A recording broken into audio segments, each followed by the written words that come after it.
Okay, thanks so much for really interesting papers and presentations.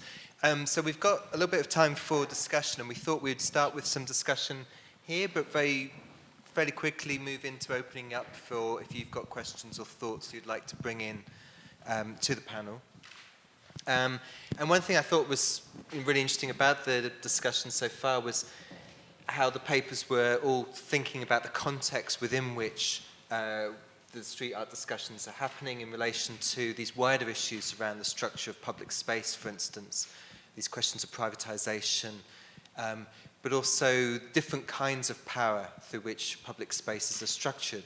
So thinking about the increasing privatization in Peter's case, but also questions of gender and gendered power relations in Emma's case.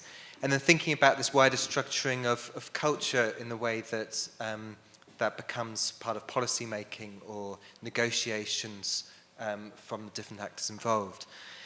So maybe just start by picking up something that Emma raised at the end and just inviting you all to kind of think about this, I suppose, is, I mean, the way you posed it was how might street art or graffiti act to, I think the way you put it was to disrupt processes impeding rights to the city, but in Peter's case that might be more drawing our attention to the ways in which public space is structured, you know, how it might an act in public space make visible something which is less visible.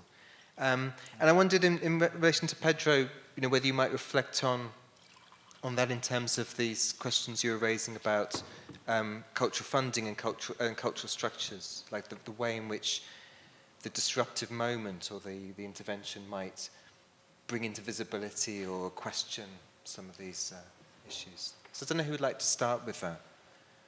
Maybe Peter, because you deliberately refrained from talking explicitly about street art in your case, but clearly that would be one way in which those issues that Brad Garrett was talking about could be brought out. Oh yeah, absolutely. In my book and also in other publications that I've made, I talk a lot about the explorative potential of street art. And what I mean by that is that street art has the potential, because it's, in my definition, it's unsanctioned and temporary, and also open to active involvement of the viewer, unlike museum art, where typically you're not allowed to touch anything. With street art, you can actually intervene, you can rip it down, you can modify it slightly, or you can plaster something on top of it if you want to. So I think that in encountering street art, you're encouraged, that there's a moment of interruption or a moment of disruption in the everyday life that invites you to either reflect on that life that you're living and how you're using the city, and maybe leave it at that, or perhaps become actively involved and actually engage actively in public space by, you know, working with the art or creating your own, or you know, maybe becoming super offended and writing a letter to the municipality that this graffiti has to be removed. Because the explorative potential is not just about seeing street art or graffiti or whatever it may be as a positive. It can also, you know, it can also be that people get upset about it and want it removed. And I think that that's fine. I think people, or you know, everybody has a right to the city in that sense, has a right to decide how they would like their environment to be and to try to cause that change. So I do think that street art and graffiti are particularly well suited to sort of effectuate that sort of engagement with the environment. I don't know if that answered your question at all. Thank you. Emma, do you want to, I'm thinking, you know, one case might be the way that some of these billboards may be then changed or interrupted, or... yeah. I mean, I think in my work I've been looking a lot at these aesthetic tensions, and under zero tolerance what I think happens is that advertising becomes more dominant because we don't have these competing aesthetics. So if we think about Henri Lefebvre's idea of right to the city and of using and appropriating space, I think bringing more competing aesthetics into the city can disrupt these, because it becomes, advertising may in that case become less dominant.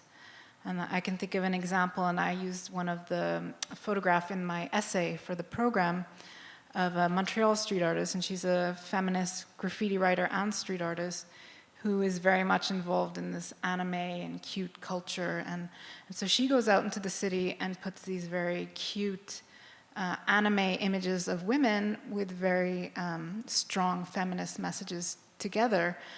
And what she says she's doing is trying to show other women that these spaces are safe, that you can walk through these spaces. And so she's trying to use her aesthetics in that way of sort of empowering herself, but also of other women, and disrupting sort of a lot of the commercial messages of advertising at the same time.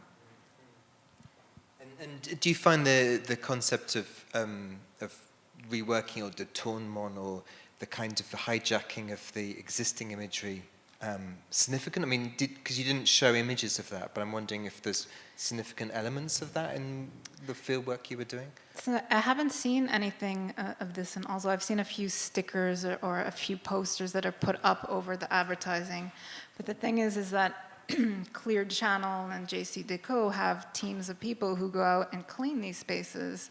So unless you have the key to get in there, if you're doing things on the outside, they're cleaned almost immediately. And that's also sort of a testament to how much of the money and power is behind these spaces.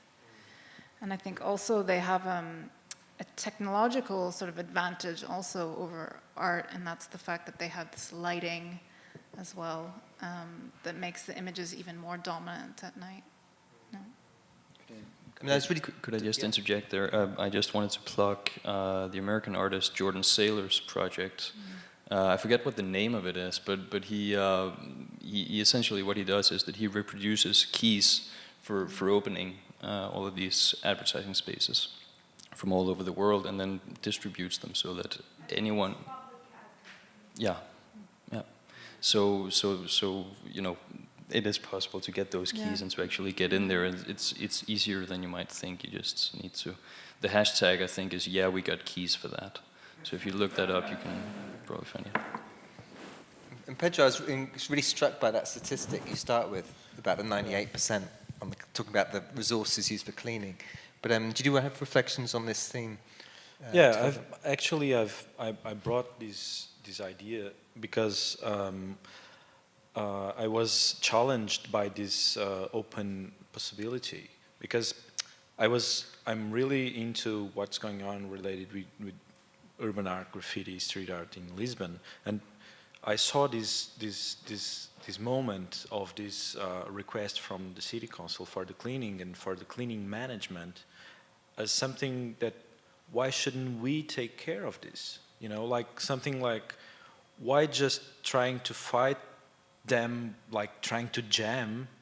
Why not just, you know, challenge the competitors, like the guys that are having the cleaning companies, and say, you are doing a shitty job, you know, and say, I do better results, better environment with less money and with a better creative environment. So and this was like in the back of my mind, and so and because I had so many doubts regarding this, because this is not an easy decision. I really like lots of stuff that maybe lots of people were expecting me to clean, you know. So this is not an easy decision to make.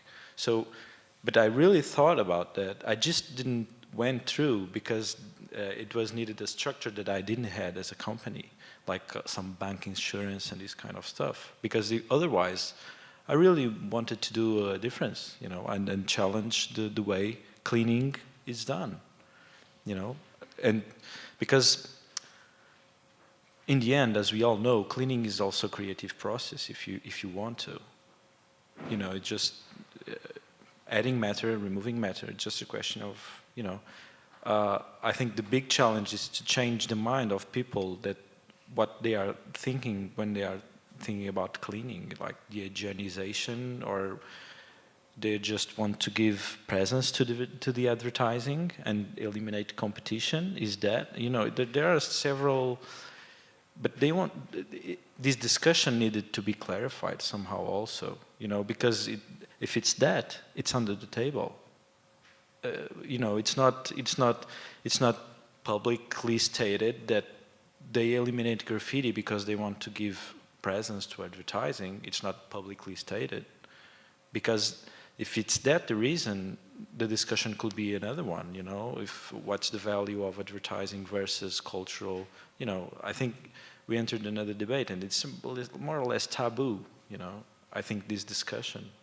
So in the advertising structure and in the creative, because there's lots of connection between the creatives that work on the advertising companies and street artists and advertising. There's a very big promiscuity there, at least in the Lisbon context, but I think it's generically speaking. So